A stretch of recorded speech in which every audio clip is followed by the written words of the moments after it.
श्री गीता के ज्ञान की कथा प्रारंभ। जब कौरव पांडव महाभारत के युद्ध को चले तब राजा धृतराष्ट्र ने कहा, मैं भी युद्ध को देखने चलूंगा। तब श्री व्यास जी ने कहा, हे राजन, नेत्र के बिना क्या देखोगे। राजा धृतराष्ट्र ने कहा, देखूंगा नहीं तो श्रवण तो करूंगा। तब व्यास जी ने कहा, हे राजन, तेरा सारथी संजय जो कुछ महाभारत के युद्ध की लीला कुरुक्षेत्र में होगी सो यहाँ बैठे ही श्रवण करवाएगा। व्यास जी के मुख से यह वचन सुन संजय ने विनती करी, हे प्रभु, यहाँ हस्तिनापुर में बैठे कुरुक्षेत्र की लीला कैसे जानूंगा तथा राजा को किस भांति कहूँगा।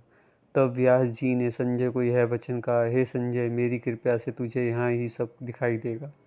व्यास जी का इतने कहते ही संजय की दिव्य दृष्टि हो गई और बुद्धि भी दिव्य हो गई।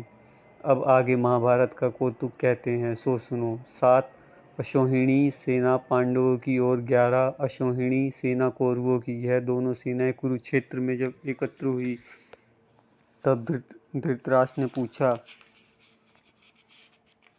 हे संजय, धर्म के क्षेत्र कुरुक्षेत्र में युद्ध की इच्छा से एकत्र हुए मेरे और पांडु के पुत्रों ने क्या किया। संजय ने कहा, पांडवों की सेना को व्यूहित देखकर दुर्योधन आचार्य द्रोण के समीप जाकर कहने लगे, हे आचार्य, देखिए, आपके शिष्य बुद्धिमान द्रुपद पुत्र ने पांडवों की बड़ी सेना की कैसी व्यूह रचना की है। इस सेना में अर्जुन, भीम जैसे बड़े बड़े धनुधारी वीर, विराट, महारथी द्रुपद, धृष्ट केतु, चेकितन, बलवान काशीराज, पुरजित, कुंती भोज, नरों में श्रेष्ठ शिव्य, पराक्रमी युधामन्यु, बलवान उत्तम मौजा, अभिमन्यु और द्रौपदी के पुत्र सबके सब महारथी हैं।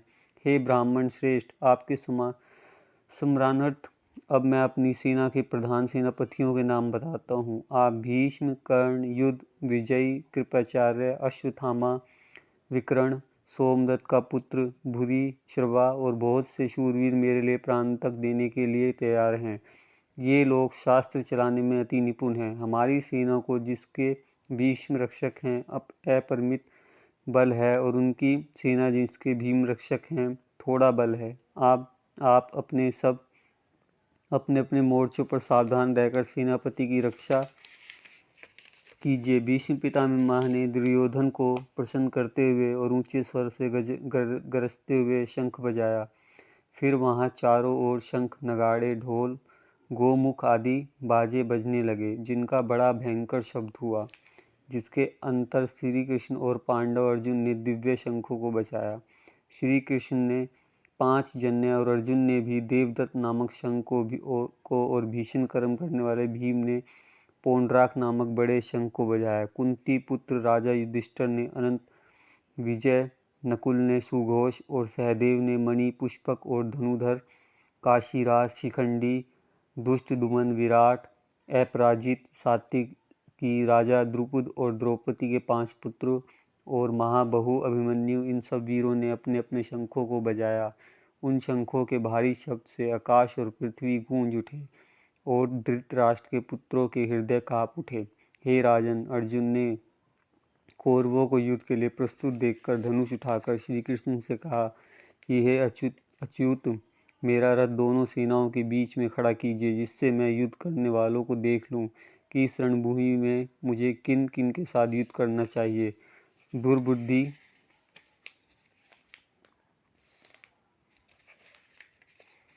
दुर्योधन से प्रीति करने वाले जो युद्ध के लिए यहाँ एकत्रित हुए हैं उनको देखूंगा। संजय ने कहा, हे राजन, अर्जुन की बात सुनकर श्री कृष्ण ने भीष्म, द्रोण आदि वीरों के सामने उत्तम रथ को खड़ा करके कहा कि हे वीर, युद्ध के लिए उदित इन कौरवों को देख लो। अर्जुन ने चाचा, बाबा, गुरु, मामा, भाई, पुत्र, पौत्र, मित्र, स्वसुर और स्वजनों को शास्त्रों से सुसज्जित खड़े देखा और उसने इन दोनों सेनाओं में अपने ही सब बांधवों को देखकर परम दयालु हुआ।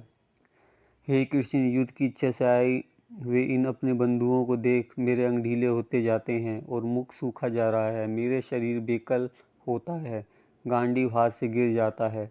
हे केशव, मुझ में यहाँ खड़े रहने के सामर्थ्य नहीं है और सब लक्षण में उल्टे देख रहा हूँ और संग्राम में अपने स्वजनों का वध करके कोई लाभ नहीं होगा। हे कृष्ण, मैं जीत, राज्य और सुख भी नहीं चाहता हूँ। हे प्रभु, हमको राज्य, भोग तथा जीवन से क्या काम है, क्योंकि जिनके लिए राज्य, भोग और सुख की इच्छा की जाती है वे सब इस युद्ध में प्राण और धन की इच्छा छोड़ मरने को तैयार हैं। और आचार्य, पिता, पुत्र, पितामह, माता, ससुर, पौत्र, साले और संबंधों ये सब मुझे मारे तो भी है। हे मधुसूदन, मैं इन्हें मारने की इच्छा नहीं करूँगा। हे जनार्दन, त्रिलोकी के राज्य के लिए भी मैं इन्हें मारना नहीं चाहता, फिर इस पृथ्वी के राज्य के लिए तो कहना ही क्या है। हे जनार्दन, धृतराष्ट्र के पुत्रों को मारकर हमारा क्या भला होगा, इसलिए हमें अपने भाई धृतराष्ट्र के पुत्रों को मारना अनुचित है। हे माधव, स्वजनों को मारकर क्या हम सुखी हो सकते हैं। ये सब लोभ के वशीभूत हैं और कुल के नाश करने तथा मित्र द्रोह करने में पाप को नहीं देखते। कुल नाश के दोष को जानते हुए भी हमको इस पातक से क्यों नहीं दूर रहना चाहिए। कुल का नाश होने से कुल के प्राचीन धर्म नष्ट हो जाते हैं, फिर धर्म नाश होने से कुल में पाप बढ़ता है। हे कृष्ण, पाप से कुल की स्त्रियां व्यभिचारिणी होती हैं, जिससे वर्ण शंकर संतान उत्पन्न होती है। यह वह वर्ण शंकर जिन पुरुषों ने कुल को नष्ट किया है उनको तथा उस कुल को नरक में पहुंचाते हैं, क्योंकि श्राद्ध, तर्पण आदि बंद हो जाते हैं। वर्ण शंकर बनाने वाले दोषों से कुल ध्वंस होकर जाति धर्म और कुल धर्म निरंतर नाश होते हैं। हे जनार्दन, मैंने 12 बार सुना है कि कुल धर्म नष्ट होने से निश्चय नरकवास करना होता है। हाय, हम बड़ा पातक करने का तैयार हैं, जो राज्य सुख के लोभ से स्वजनों को मारने की कोशिश कर रहा है। शास्त्रों को धारण किए हुए धृतराष्ट्र के पुत्र यदि मुझे शास्त्र रहित और उपायहीन को रण भूमि वध कर डालें तो मेरा बहुत कल्याण हो। संजय ने कहा, हे राजन, यह कहकर दुखित होकर अर्जुन ने धनुष बाण फेंक दिया और रथ के पिछले भाग में जा बैठा।